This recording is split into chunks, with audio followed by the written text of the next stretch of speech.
Hey guys, what's up? Welcome back to Golden Reviewer. Today we are going to do a battery life comparison between the Samsung Galaxy Z Fold 3 and the Galaxy Z Fold 2.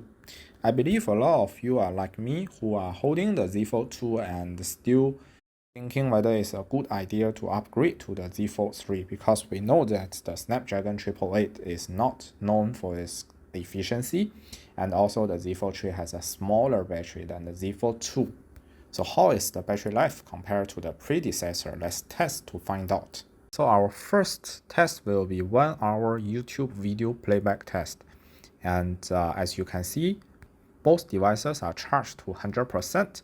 They are on 120 Hz, and I've set the brightness manually to about 40%, and they look identical, at least to my naked eyes. Both are on airplane mode, so there is no SIM card, and every other settings are all the same.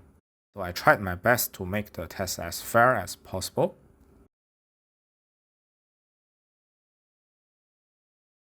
And let's see how they perform in this test. Alright, so we just finished the 1 hour video playback test. So the Fold 3 on the left has 91% of battery left, while the Fold 2 on the right has 88% of battery left.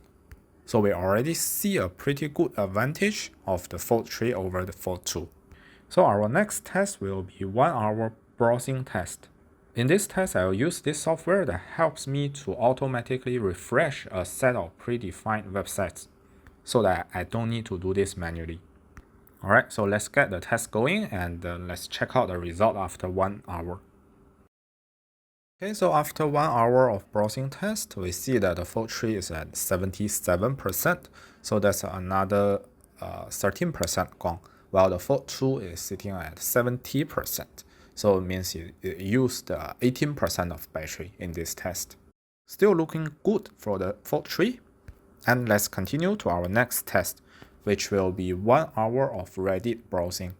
And I'll actually use this automatic scrolling software to help me simulate scrolling so that I don't have to do this with my own hands for 1 hour straight.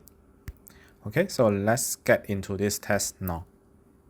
Okay, so after 1 hour of Reddit browsing, the Fold 3 used 12% of battery and is sitting at 65%, while the Fold 2 uses 13% of battery and is currently sitting at 57.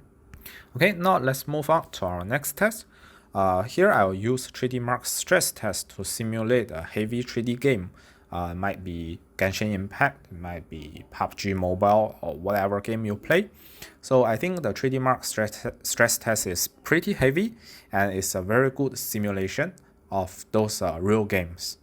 So each run of this test will take 20 minutes. In order to do a 1 hour test, we need to run this test 3 times in a row. Here we go. After 1 hour of 3D Mark stress test, their sustained performance looks surprisingly similar to each other. However, it seems that the Snapdragon 888 is still a bit more efficient at this performance. The Fold 3 used 21% of battery, while the Fold 2 used 25%. Okay, so we've actually finished the 4 hour of screen on test. And next, I'll move on to a 6 hour standby test. So I'll leave both of these devices connected to Wi-Fi, and I'll leave the AOD on for 6 hours straight and see how much battery it costs. But take note that both of them are on airplane mode, so that means no SIM card. Okay, so the Z Fold 3 actually used 11% of battery for 6 hours of standby, while the Z Fold 2 used 10% of battery for the same time.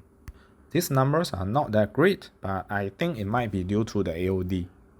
Anyway, let's move on to our final test, which will be a 4K 30 FPS recording from the main camera. And in this test, it's a bit difficult to pay attention to time, so I will put another smartphone here just to serve as a timer. And here we go.